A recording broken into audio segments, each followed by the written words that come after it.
konformitas nilai-nilai syariat demi terwujudnya ekonomi robbani yang kafah. Apa sih yang dimaksud dengan konformitas itu? Konformitas adalah suatu pengaruh sosial yang mampu mengubah perilaku seseorang sesuai dengan norma yang ada. Nah, tokohnya di sini adalah Solomon Elliot Arch yang lahir pada tahun 1907 sampai 1996. Ternyata benar atau salah tindakan seseorang itu terjadi karena pengaruh lingkungan teman-teman semuanya. Seperti yang dilakukan penelitiannya oleh Arch, dari 37 orang dari 50 partisipan menjawab pertanyaan ini dengan jawaban yang salah. Yaitu mereka harus memilih bahwa garis D ini sebenarnya sejajar dengan garis C. Namun beberapa orang itu sudah di briefing lebih dahulu untuk mengatakan A, ada juga yang mengatakan B. Sehingga sebagian dari mereka mengaku tidak percaya pada jawaban dominan namun tetap menjawab salah karena takut dianggap aneh atau dicemooh. Sebagian kecil dari mereka berkata kalau mereka benar-benar mengira bahwa jawaban partisipan aktor adalah yang benar. Seperti halnya dalam video ini teman-teman semuanya.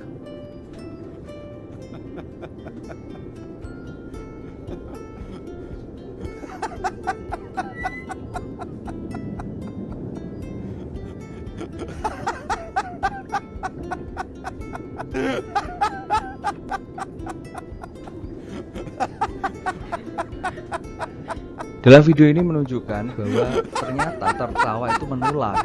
Walaupun orang-orang yang lain itu tidak tahu apa yang ditertawakan, kenyataannya mereka pun ikut tertawa karena pengaruh ini.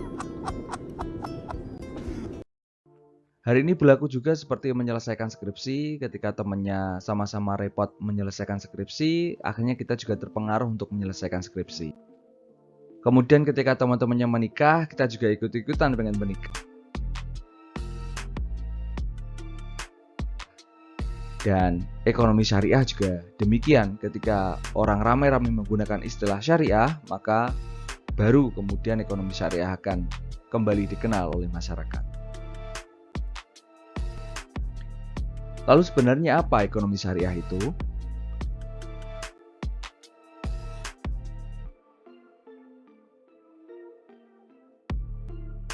Ekonomi syariah adalah ilmu pengetahuan sosial yang mempelajari ekonomi rakyat yang diilhami dari nilai-nilai Islam. Nah, ekonomi syariah ini berbeda dengan negara-negara kapitalis dan negara-negara sosialis, ya, maupun negara-negara kesejahteraan atau welfare state. Nah, perbedaannya ada pada filosofi, hak milik, transaksi, dan religiusitas, di mana Islam itu selalu menghargai hak milik individu dan golongan, selalu mengutamakan akad halal dan haram, dan Islam juga mengatur bahwa kita bebas melakukan transaksi, namun kita harus tetap menghargai hak orang lain, terutama yang menyangkut dengan kehidupan banyak orang. Kemudian kelebihannya bahwa di Islam itu berada di tengah-tengah posisinya antara sosialis dan komunis.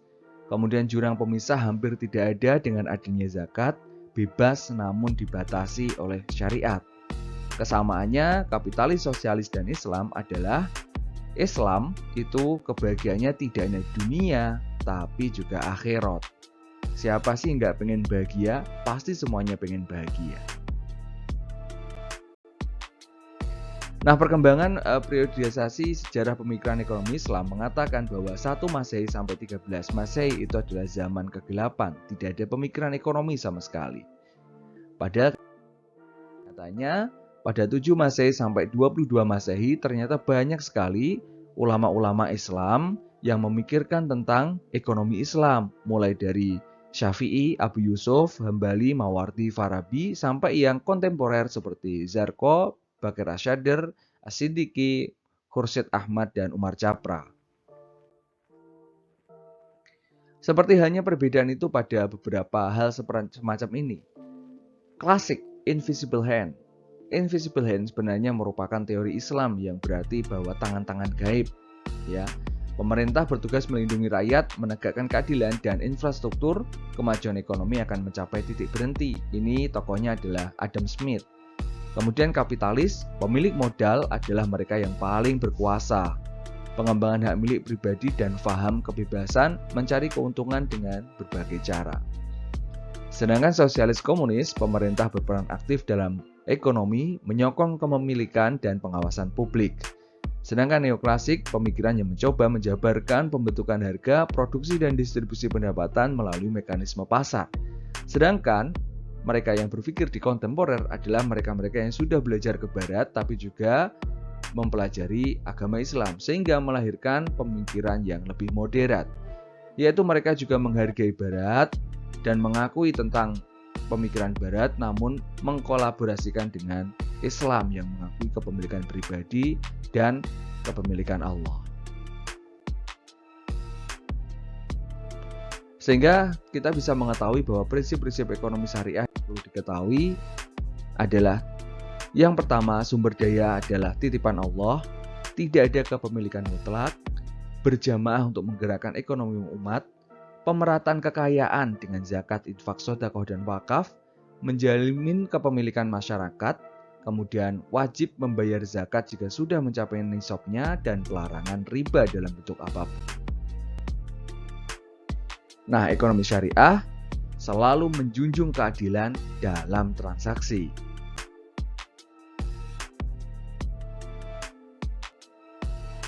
Jadi, bagaimana konsep ketauhidan dalam Islam? Kita bisa melihat tentang ayat-ayat berikut ini. Dalam surat Al-Jumu'ah ayat 9 mengatakan bahwa ya ayyuhalladzina amanu idza nudiya lis-sholati min yaumil jumu'ati fas'au ila dzikrillah. Ya, ketika kita disuruh untuk sholat Jumat, maka bersegeralah kamu dalam mengingat Allah. Kemudian surat Al-Baqarah ayat 148 mengatakan bahwa walikuli wijhatun huwa muwaliha fastabiqul khairat. Berlomba-lombalah dalam kebaikan. Kemudian surat Ali Imran ayat 133 wasari'u ila maghfirah dan bersegeralah kamu memperoleh ampunan Allah. Surat Az-Zariyat ayat 50 juga mengatakan fafiru ilallah, bersegeralah kembali kepada Allah. Tentang hal-hal yang menuju kepada akhirat, konsep dalam Islam adalah bersegeralah, berlombalah. Namun dalam hal dunia, dalam surat Al-Mulk ayat 15, huwallazi ja'ala lakumul arda dalulan famsu fi manakibiha wa kulu min rizqihi wa ilaihin nusyur. Perintahnya adalah berjalanlah. Ya. Maka berjalanlah di segala penjurunya dan makanlah sebagian dari rezekinya dan hanya kepadanya lah kamu akan kembali. Dan mungkin ketika kita mengalami rasa capek, mungkin ada yang salah dengan pikiran kita. Bahwa sesungguhnya yang harusnya kita kejar mati-matian, totalitas, yaitu akhirat. Bukan dunia, karena kalau kita mengejar dunia, maka yang terjadi adalah kita capek dan kita tidak mendapatkan akhirat. Fa'idha azamta fatawakal 'ala Allah. Kemudian apabila kamu telah membulatkan tekad, maka bertawakallah kepada Allah. Ketika kita sudah berusaha semaksimal mungkin, maka serahkan semua hasilnya hanya kepada Allah. Kita bisa belajar dari 5 sahabat Nabi SAW yang kaya dan dermawan. Sahabat yang paling terkenal adalah Abdurrahman bin Auf dengan kekayaan 6 triliun rupiah. Dan sahabat yang paling kecil kekayaannya di sini adalah Sa'ad bin Abi Waqqas dengan total 15 miliar rupiah. Masya Allah, luar biasa. Konsep kesempurnaan dalam Islam. Yang pertama adalah zaman atau waktu. Risalah Islam ini berlaku untuk semua zaman dan generasi. Bukan risalah yang terbatas oleh masa tertentu. Para nabi sebelum Nabi Muhammad diutus untuk periode tertentu dan waktu yang terbatas, sedangkan Nabi Muhammad diutus untuk umat sampai akhir zaman. Kemudian yang kedua adalah minhaj atau pedoman. Islam adalah risalah yang sempurna bagian sebuah bangunan yang kokoh, pondasinya adalah akidah, dindingnya dari akhlak, dan atapnya adalah ibadah. Innama bu'istu liutammima makarimal akhlak. Dalam hadis innama bu'istu liutammima sholihal akhlak. Sesungguhnya aku diutus hanya untuk menyempurnakan kesolehan akhlak. Ketika akhlak ini runtuh, ya, dindingnya ini runtuh, maka ibadahnya juga akan kacau balau. Kemudian yang ketiga adalah makan atau tempat. Islam merupakan pedoman hidup yang tidak dibatasi oleh batas-batas geografis tertentu. Islam adalah agama yang disyariatkan untuk seluruh umat manusia yang meliputi berbagai suku dan bangsa.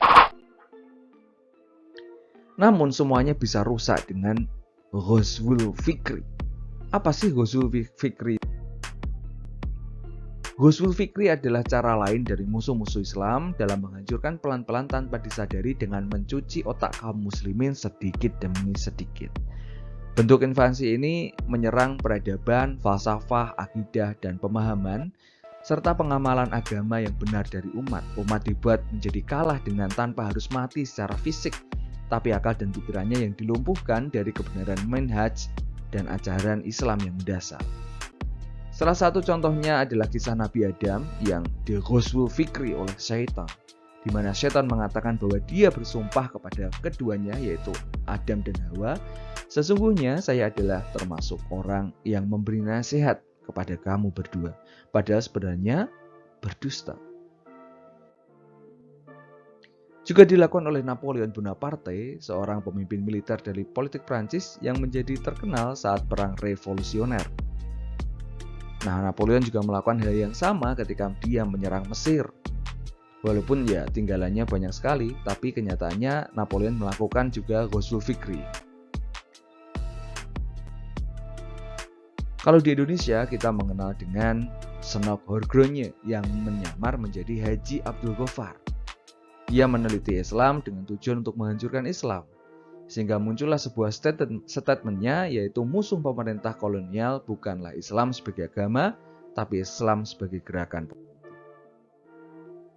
Nah, ini warisan Belandanya seperti sistem ijon, perbankan, perpajakan, pendidikan, hukum, dan aparatur sipil negara yang diawali dari politik etis. Waspada ghazwul fikri atau perang pemikiran karena bisa membuat umat menjadi murtad, pendangkalan ajaran agama, pengkaburan fakta kebenaran Islam, dan menghilangkan kepribadian dan harga diri yang menjadi identitas Islam. Bagaimana sih ghazwul fikri itu masuk? Yaitu yang nomor satu, dia melegalkan kemaksiatan atas nama HAM. Yang kedua, membungkus keserakahan layaknya kebutuhan hidup. Yang ketiga, menceritakan pornografi sebagai sebuah seni dan wujud ekspresi. Yang keempat, menjadikan aktivitas yang melalaikan sebagai kebutuhan hiburan. Yang kelima, mengedepankan intelektual hingga seakan-akan tak mau tunduk pada aturan Allah. Nah, ini beberapa contoh dari ghazwul fikri yang sering kita dengar maupun sering kita baca. Korban ghazwul fikri lebih suka pola hidup yang kekinian dibandingkan dengan yang katanya Islam karena dianggap ketinggalan zaman. Makanya untuk itu, untuk menghindari ghazwul fikri, kita harus mempelajari sejarah Islam, memperbanyak dan perkuat ilmu Islam, berkumpul dengan orang-orang soleh, berdakwah di jalan Allah, tinggalkan nafsu dan cinta dunia, yang terakhir adalah amalkan Al-Quran dan Sunnah. Karena innal islama bada'a ghoriban wa sa'udu ghoriban kama bada'a fatuhbalil ghuraba. Islam muncul dalam keadaan asing dan akan kembali dalam keadaan asing. Maka beruntunglah orang-orang asing. Asing yang dimaksud Nabi Muhammad adalah orang-orang yang mengadakan perbaikan di tengah manusia yang berbuat kerusakan.